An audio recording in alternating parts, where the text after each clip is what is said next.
Store recently, you might have noticed the prices for meat, especially beef and pork, have gone up. Some products are becoming more scarce. COVID-19 is forcing many meat processing plants to close, limiting the supply coming into stores.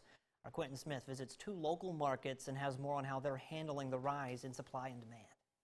As Sam Ferris stocks his shelves, he knows getting these meats to sell to customers is coming at a premium. The beef prices have gone up, I would say, somewhere in the neighborhood of, it could be as high as $1 or $2 a pound, and sometimes as low as 25 to 50 cents per pound over a given week. Ferris says it's all due to the supply and demand of the meats, which has skyrocketed in light of the global pandemic.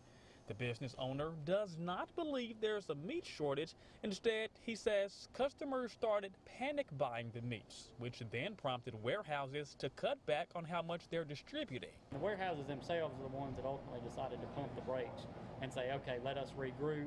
We're going to slow things down for a few days and get it back to normal.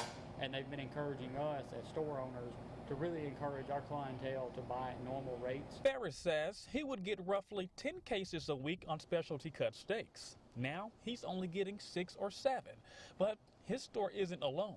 Todd's Big Star is also feeling the impacts of operating under a limited supply of goods. We're having trouble getting everything we're ordering.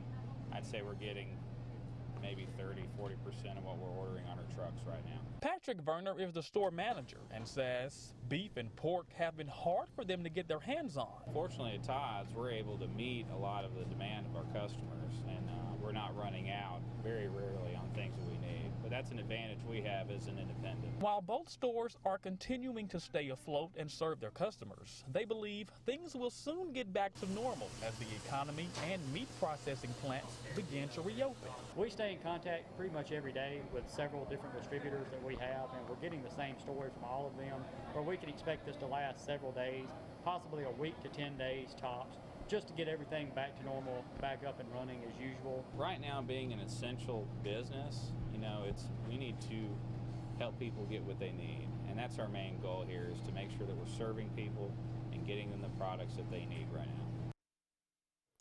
Once the meat processing plants begins meeting all of the demands, Werner and Ferris say that the meats will all drop back down to normal prices.